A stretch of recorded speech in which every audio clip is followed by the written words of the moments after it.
introduce you to our presenters today. First up, we have Mike Tierney, who is the Vice President of Operations at SpectorSoft.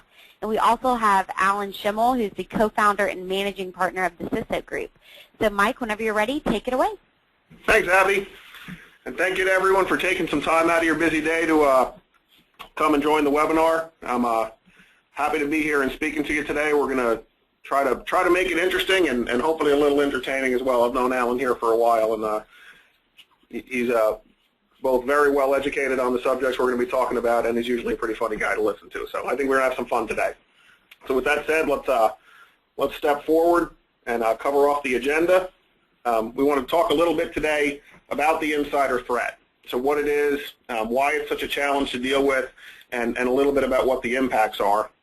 Talk a little bit about the realities of the world that we live in today, and then kind of step out of the technology world for a minute and think about what airport security can teach us about insider threats, because I think there are some lessons that we can learn from there. And then at the end, we're going to spend some time talking about how you balance employee privacy with security. So if you can't tell already by the agenda, I'm a pretty big Star Wars geek. So the agenda item, restoring balance to the force, that's what we're talking about there. So with that said, what is an insider threat? You spend any time looking on the internet, the common theme through all of the different the definitions that are out there is that the insider threat is about somebody who's been granted proper access or authorization, but they use that access or authorization improperly. And that's a very difficult thing to detect when you stop and think about it, and we'll talk about that a little bit more as we go. So Mike, Mike, first of all, thanks for having me on. Let me also, people always do get confused about the insider threat because they'll look at a report and say, well, 80% of breaches had an external threat element, and 25% of breaches or incidents had an internal threat element, and oh my God, that's 105% of breaches. What's wrong here with my math? And it's not that we're using some advanced calculus or anything. In a large percentage of breaches or in security incidents, there's both an internal and an external element to these incidents. As I think we're going to get into, the issue is while the external elements seem to get a lot of press and a lot of attention, the insider threat continues to grow. But I'll save it for you, Mike. No, that's absolutely right. Actually, there's some news out today. A company in Germany was breached, and it's a combination of external and internal, they believe. So right on. Communications company. Right on point, yes. And to Alan's point, if you look at some of the stats we have up on the screen, external threats do make up the majority of what we're talking about. I think that folks like you guys on the line listening are doing a good job defending against them. So we're seeing some decrease in the number of successful penetrations.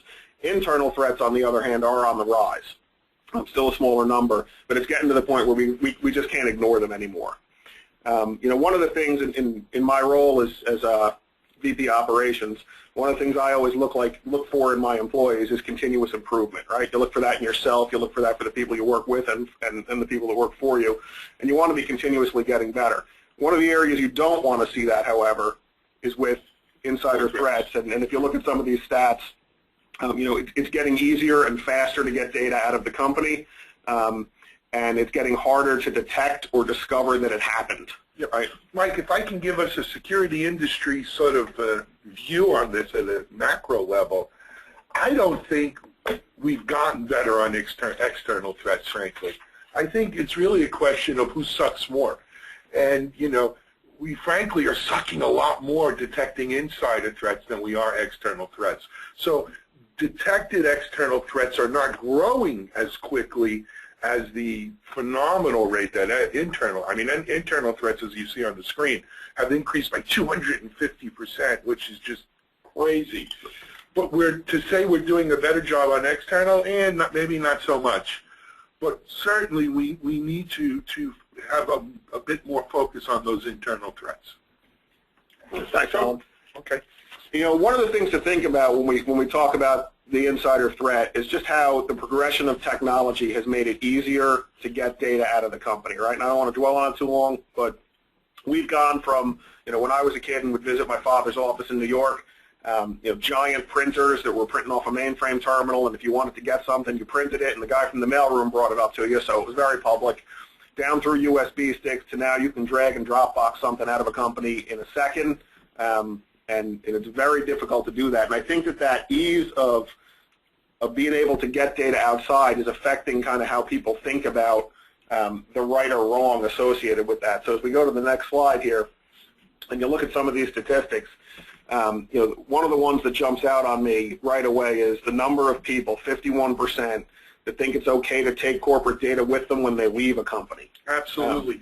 Mike, if I can, I think I was telling you before we started today, I spoke to a friend of, I'm ashamed to say, a friend of mine who told me he'll probably be terminated from his position in the next couple of weeks. He's looking for a new job, asked me if I could help him find a new job.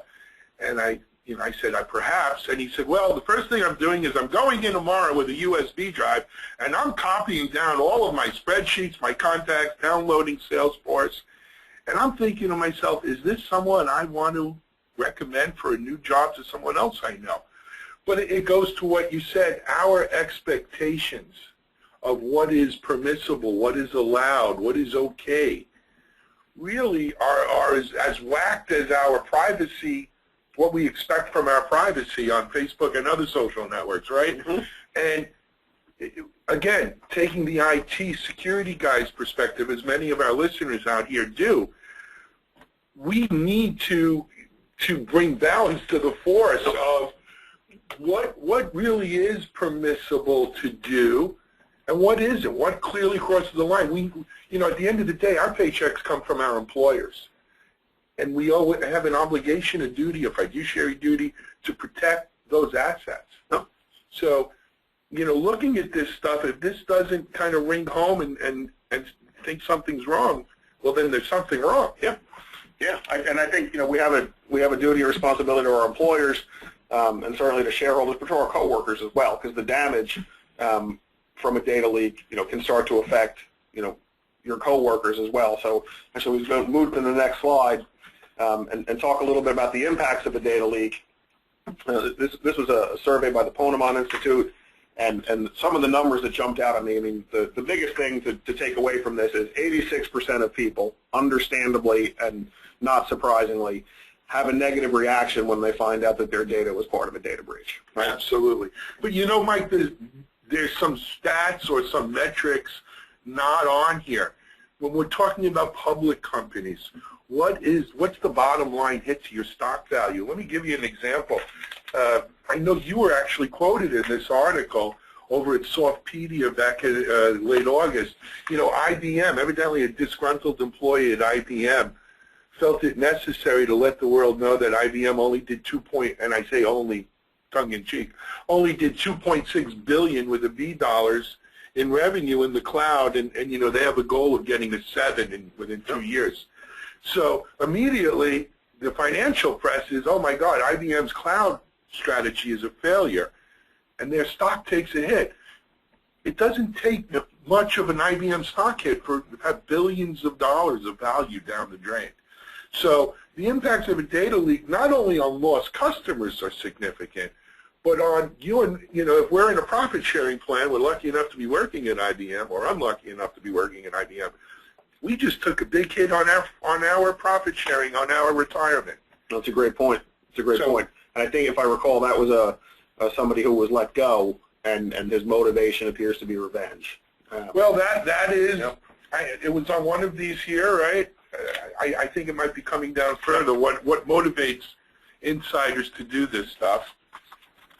Yeah, so again, some of the scary stats on a data leak, but data leaks are not the only kind of insider threats that we need to be concerned with. So I wanted to take a minute and talk about another, and that's fraud.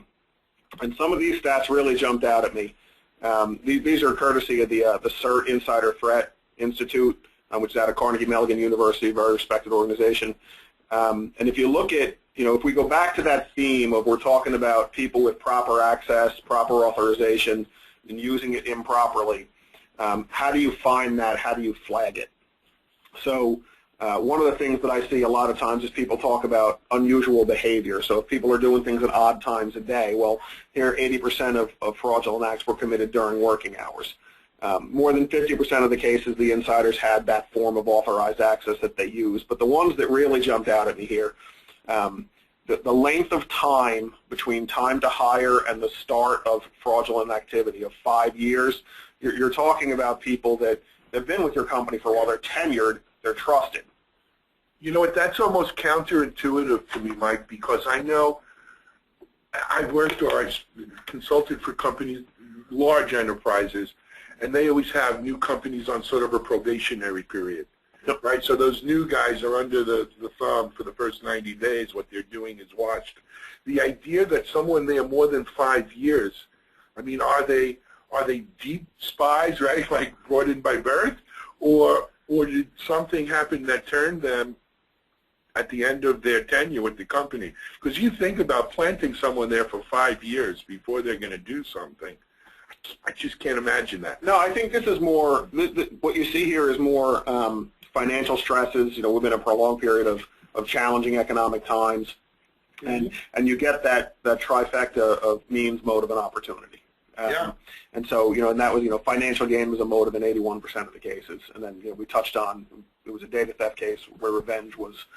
Well, revenge is 23%. That's almost a quarter of the cases. It was revenge, and it's disgruntled employees. And remember, you know, no matter how nice your HR department is, you know, wearing the velvet glove around the hammer, no one ever likes to get terminated, fired, or feel like they got the short end of the stick. And they look to strike back. And as you said earlier, it's just so darn easy today to do some of this. It's hard to stay on top of that. So we spent a little bit of time here talking about, you know, kind of what the insider threat is and what some of the impacts are. So let's shift a bit and talk about how to detect them. So, you know, the first question you ask, what should I be watching for if I want to be able to detect these types of insider threats? And you should certainly be looking at who has access to sensitive information, and we have identity and access management and identity and access governance solutions out there that help doing that. You know, in a previous life, I worked with a lot of solutions that were all about permissions on the network, from NTFS through SharePoint and all the other Microsoft technologies. So you need to keep an eye on those. You need to keep an eye on your data. Data leak prevention technologies are obviously very beneficial. Network usage, applications that are being used as well. And I think, you know, the folks on the phone here are doing that already and probably know a lot more about it than I do. But I would submit that you also need to be watching the user, the person interfacing with all of those things. So, Mike, just again, a quick, just to kind of give a little color here. Yes, there are solutions available for all of these things you mentioned: access, data, network, and application usage. However, my experience anyway is I am really surprised at the size of the organizations I speak to who have a relatively flat network and don't have proper access and data access policies, not only sort of written but enforced. Right. And you're right, there are too many solutions out there that you should use where there's really no excuse to have this kind of stuff. Sure. No Absolutely. Excuse. So a little bit on watching the user then. You know, I take things out of technology fairly frequently, and you know, I think when you're tasked with guarding something or securing something of importance or value, you certainly want to focus on it and do everything you can to secure it. So you're going to focus on that object. But if you're, you know, take an example of an expensive piece of jewelry in a museum setting, you're certainly going to alarm that and have a video camera on it, and you're going to put your focus on that object. But now there's a lot of people milling around that object. And if you were to know that there's a chance, and maybe a fairly decent chance, that one or two of those people might be a jewel thief, you have to watch the people as well to get a full understanding of the threat to that object. Well, it's common sense, Mike. I mean, I read there was an article, I think it was last week or so, unbeknownst to many of us, maybe some of you online have heard, there's been a rash of ancient, of sterling silver, like very expensive antique silver trophies and stuff that have been stolen throughout the South over a couple of year period, unsolved. Well, it turns out there's this one guy whose reputation is he only steals expensive antique silver. He's like, not a kleptomaniac, but that's his thing. And some retired police detective, I think in Philadelphia or somewhere, came across this guy, and without even doing any of the investigation on the individual crime, said this is the guy. He's got to be. And sure enough, they went to him, and they solved, I don't know, 15 or 20 cases at once. So watching the user, know who your users are. So let's talk about watching the user a little bit. So by nature of who I am and who I work for, it's probably pretty clear I'm biased. I believe user activity monitoring is necessary. It's very beneficial for companies. We're not alone. I'm not going to read all the words on the screen, but that's a quote from Andrew Walls, a very respected analyst from Gartner, where he recommends that you need to be looking at employee actions and behavior when you have employees interacting with digital systems. The key is to do it the right way, right? And to do it in ways that can preserve the privacy of the employee, especially the employees that are not involved in any of this activity. So you need to have a system in place that it was architected and built with that kind of thought process in mind. So, Mike, I think you said a mouthful at the end there. I have heard, and I've done webinars with SpectorSoft before, and I've been out in the real world talking to people about the product. There are a lot of people who say, oh, well, you're spying, you could use it to spy on your employees. You could. I mean, the same way a vehicle can be used in an improper manner to, you could drive a truck through a crowd of people and cause a lot of hurt and a lot of injuries. Putting it in perspective, in reality, monitoring the right way is the key. And I hope, for those of you listening, the rest of this webinar is going to talk a lot about what is the right way to do this. Because there's certainly a right way and a wrong way. I don't advocate spying on people. No, absolutely. And I don't think SpectorSoft does. I don't think you do. Nope. But if you do this the right way, it's not spying. It's user activity monitoring, and let's dive into it. Sure. So let's take a second and just think about the realities of the world and the challenges that we face. And we've talked a little bit about some of this, but I think we all know and accept that interviews and background checks when you're bringing somebody into the organization are not foolproof. If they were, we wouldn't need things like identity and access management solutions. You just give everybody the same permissions and tell them, don't look over there, you're not supposed to look over there, and you'll be fine. The world doesn't work that way, unfortunately. We talked earlier about security of the perimeter is critical, but unfortunately, again, today is not enough, and that you have a right and a responsibility to know what's going on within your company, but a responsibility to do it in a way that preserves employee privacy wherever possible, right? I think the old adage that with great power comes with great responsibility applies here. Yeah. And there are ways to do responsible monitoring that are in the best interest of the overwhelming majority, if not all, your employees.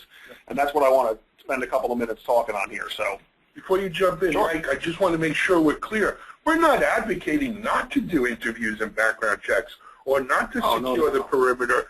This is all part of, best practices, layered defense in depth.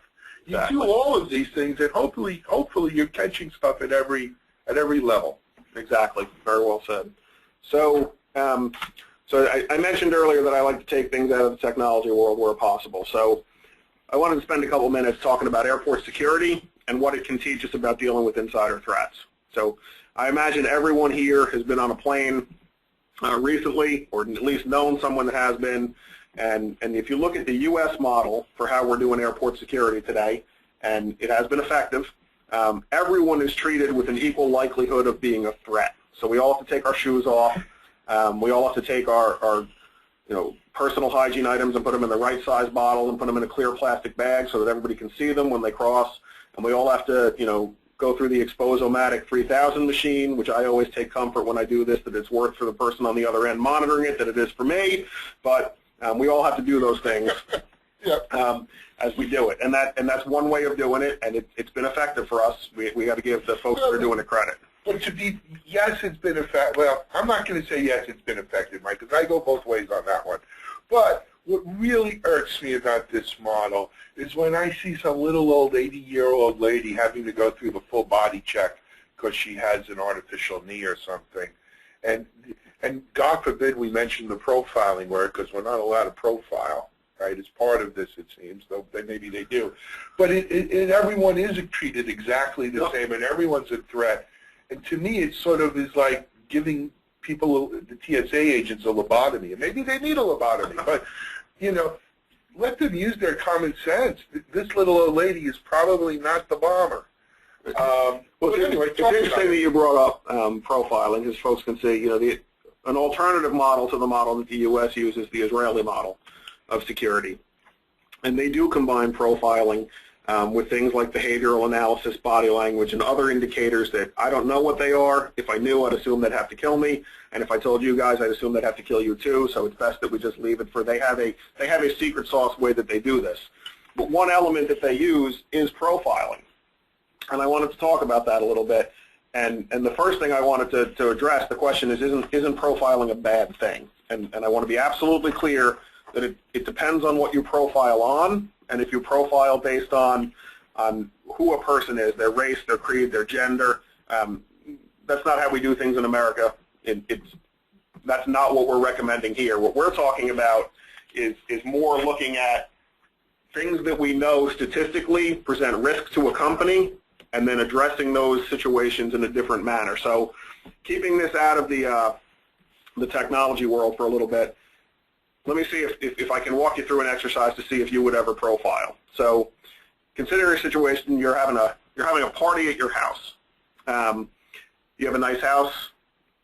You have some nice stuff in your house. It's stuff you would like to hang on to. You've invited a lot of people to the house. You got about 100 guests. You learn that of those 100 guests, 50 of them think it's okay to take something with them, a souvenir, when they leave the house. You further learn that of these 50 people, they typically take that something as they're leaving, on their way out the door. So the question is, wouldn't you keep an eye on the people with the keys in their hands? I believe the answer is that you would.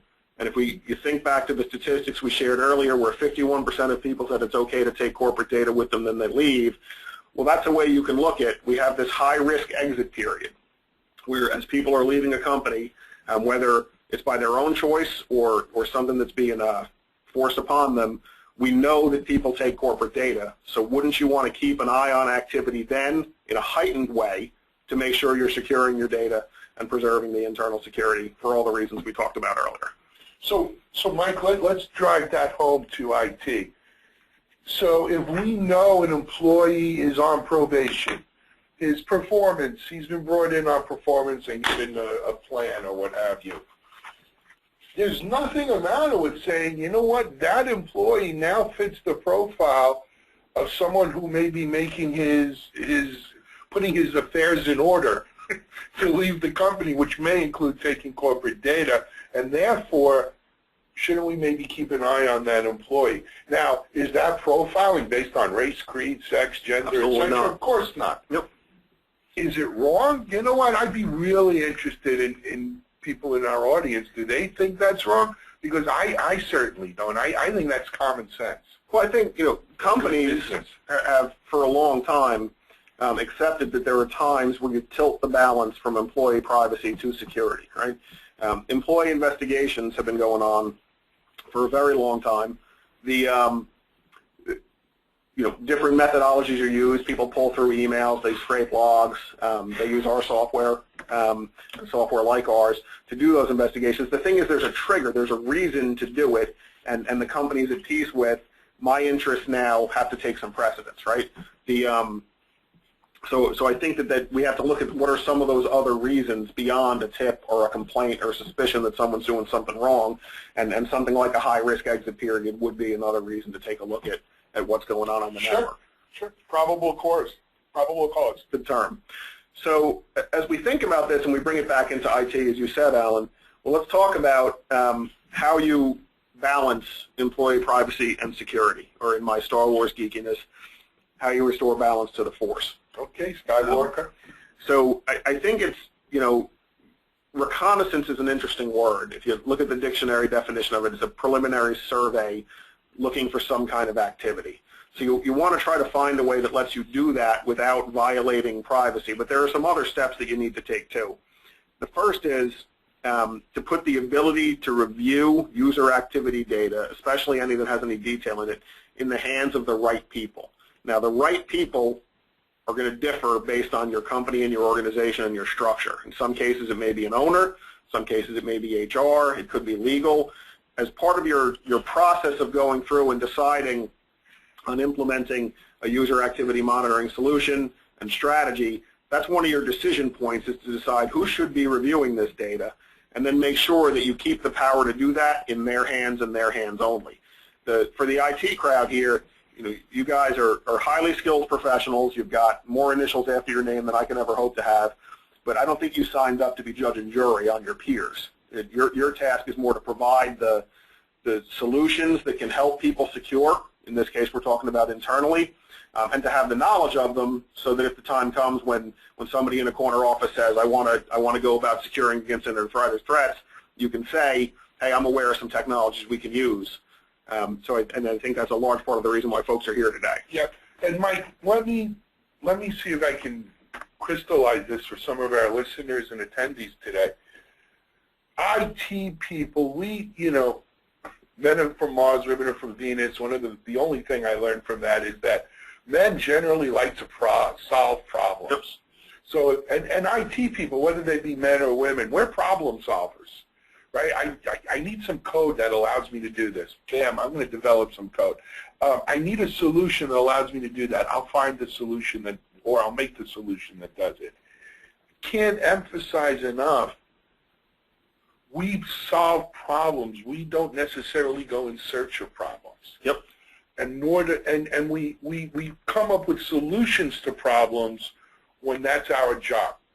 And so I think what you're saying, and I want to make sure we're clear on this, is that the decision to utilize user activity monitoring and the decision on who should be doing the monitoring, whether it be in one set of hands or many sets of hands or bifurcated or what have you, that is, in many companies, an executive level decision. Absolutely. Right? It's not something that the sysadmin decides that he's going to do, right? It has to come from a CFO or somebody up the ladder. Yep. And we're in agreement? Absolutely we are. Okay.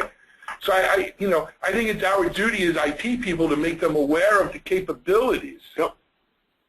Make them aware of the threat. But it's got to be someone with that authority who makes the call here. No, I agree. The next point here is to not monitor everybody in the same way, and we're going to talk a little bit about this in a slide or two. But we talked about a scenario where if you have people exiting the company, as an example, you might want to monitor them in a different way than someone who's not exiting the company. And then you want to take steps to stay out of people's personal business, right? The work-life line has blurred. People spend more time working now than they used to. The day doesn't end at 5. People need to do some personal things when they're at work. So you want to make sure that you take steps to stay out of their business, and that you're using a solution that enables you to kind of strike that balance. Every company is different. Every company is going to put that balance in differently between privacy and security, and you want to make sure that you've looked at something that gives you the right options. Mike, it goes back to what you said before, and which I said was dead on, which is intelligently administrating this is the key. Yep. Between making it a nuisance or versus a very valuable tool. So let's take, as we stay on the theme of how you implement something like this and being intelligent about it, we'll stop for a second and start at step 1, which is to make sure you have an acceptable use policy in place. And then in that acceptable use policy, you disclose to everybody in your company that you have and you may exercise the right to monitor their activity on company-issued devices and on the company network, right? If you don't have an acceptable use policy, the link up on the screen here takes you to a white paper that has a very good sample acceptable use policy in it. I would certainly not recommend that you just take it word for word. I would have somebody legally review it, and I would make sure that it's right for your company. But we have gone to the step of producing a sample one that's a really, really solid starting point for getting a good acceptable use policy in place. And that's always got to be the first step. Mike, I want to stop right here if we can. People on the webinar, that might be the most important slide you're going to see here today. Because again, in speaking to people who are pro and con on user activity monitoring, there's one thing they agree on. Do not do this without an AUP. And we've heard questions in the past whether I'm from an EU country versus the USA or Asia or some other part of the world. I really don't care where on earth you are or even on the moon. If you're doing this without an AUP, you're not using it in its intended use. You're driving the truck through the crowd. Sure. And so can't emphasize enough. Guys, take advantage. They're giving you a great AUP as a boilerplate here, template. Take it, do with it what you will, or start your own from scratch. But a good AUP is the key here. Okay. Good. So moving forward then, I'm going to take one slide here to just talk a little bit about what SpectorSoft does and what our technology does, and then I'm going to talk about a little bit about the ways that you can maintain privacy using a solution like this. So we create software that monitors user activity. We collect a lot of data. You can see the types of data that we collect up on the screen. We aggregate that out. It can be reported on, alerted on, it can even be played back like you're watching a DVR. So if you really want to be able to see something that happened from the eyes of the actor, it's very easy to do. So when you start to think about, in the case of a reactive use of employee activity monitoring, when you need to know what happened, rather than going through and pulling email and scraping logs and doing all the steps that you have to take, we've consolidated that information in one place, made it very easy to see with the context what happened before, during, and after a certain event.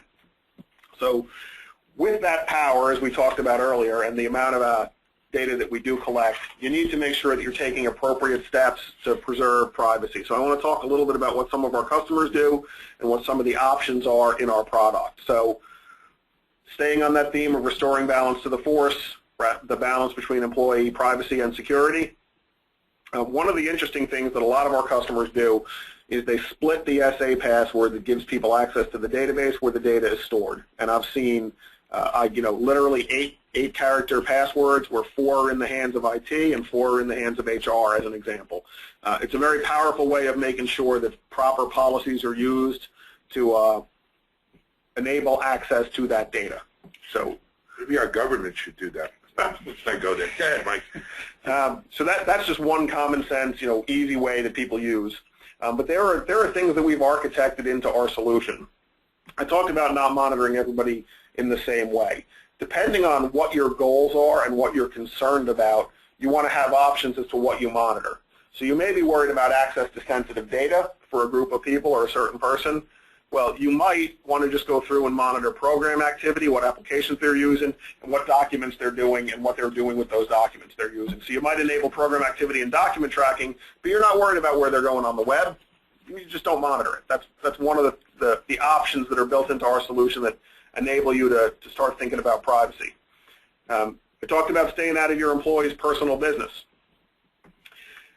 Very easy to come into our solution and block sites you don't want to record.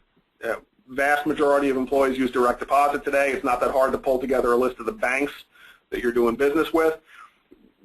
We don't have any need to be inside our employees' personal banking accounts. Just block the site so that they can go there and be private and don't have to worry about anybody reporting what's going on those sites. Mike, can you just explain, when we say block the site, not that we're blocking the users from going those sites, we are blocking the user activity monitoring software from monitoring activity when they go to those sites. No, you're exactly right, and if I was unclear, I apologize, but that's exactly it. They can still go about, as we talked about the blurring of the work-life balance there, they can still go about doing that. We just don't record that information because you're told the solution not to do it. Another thing you can do is just not capture passwords when your employees are surfing the web. That keeps you out of their social media accounts and all that other stuff. You don't need their credentials for things like that, so it's another option that you can go in. And as you're building this kind of privacy policy for how you would implement this solution or implement a solution like it, it's another step you can take. And then the last, and we touched on this a little, is to establish levels of review. Not everybody should be able to access the same level of data to review it.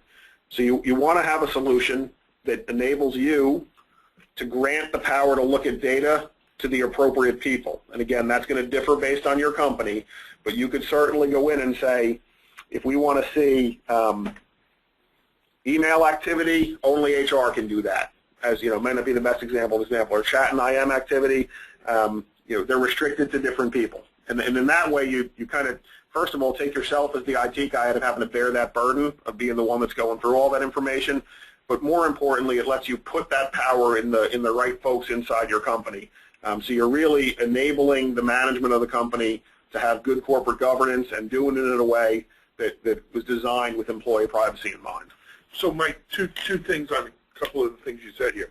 First of all, on the issue of recording users' passwords, in my mind, unless it's a company-owned asset, which is password protected, which hopefully an administrator in the company has a list of those passwords anyway, you're only asking for trouble to store your employee's password, right? Yep. Or something like that. Because once you start storing that, now you have an obligation to keep it secure for them. And when something goes wrong, we got to, it's a can of worms, frankly, that you don't want to open. So my advice would be, don't do that. I mean, don't take on the potential contingent liability, as we used to call it. Yep.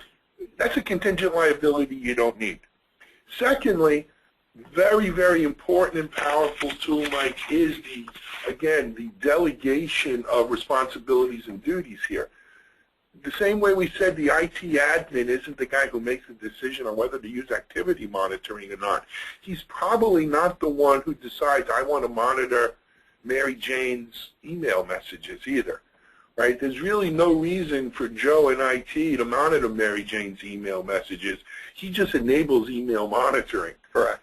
Someone who has a damn good reason to monitor or to actually do it is the person responsible for it.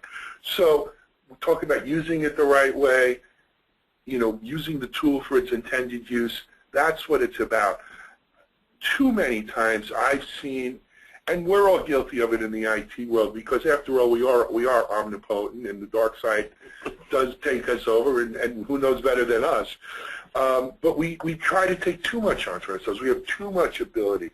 As a matter of fact, when we talk about insider threats, a lot of those insider threats are disgruntled IT employees who have administrator-level access to all kinds of data on the network, and when we leave, we take it with us too. So again, really, really important. Balance means delegating authority to the proper people. No, well said. So I think just to recap some of the things we've talked about as you go about down implementing a solution like this, you want to have involvement from the top levels of your company. You want to spend the time identifying the right people in your company to review this type of data. You want to make sure you have an acceptable use policy in place that is clear and that your employees acknowledge. And you want to make sure that any solution you use, the people that built it took some time to think about employee privacy and put the power in your hands to strike the balance that's the right one for your company. Now, we went through some of the options that exist in our product currently today.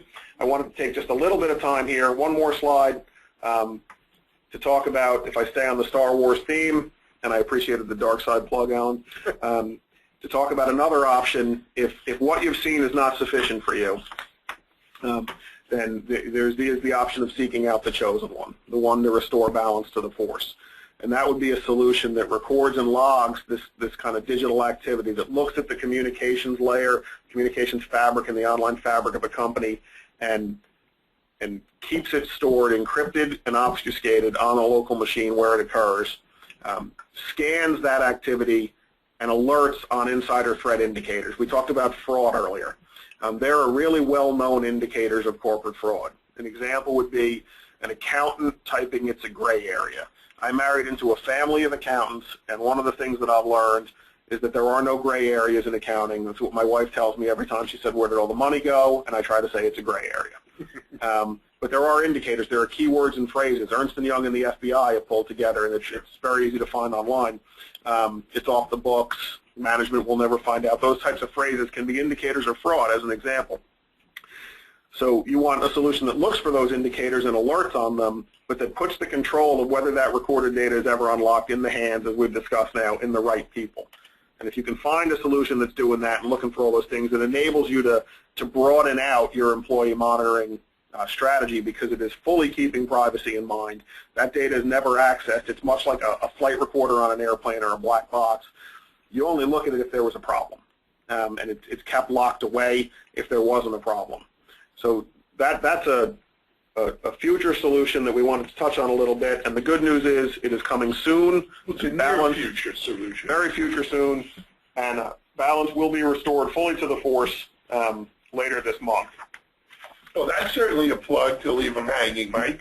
Later this month, just the 24th, you said, so it's about 2 weeks away. Correct. And again, not to trade on futures here, but this would seem to be a solution, and I haven't seen it yet, but this would seem to be a solution that does the recon and monitoring, but it really is locked away, and you break the glass in case of emergency. That's a good analogy, yes. Yes, that's exactly what we're talking about, and hopefully sounds interesting. Folks will keep an eye out for it. So with that, I think we've come to the end of the material we wanted to cover today.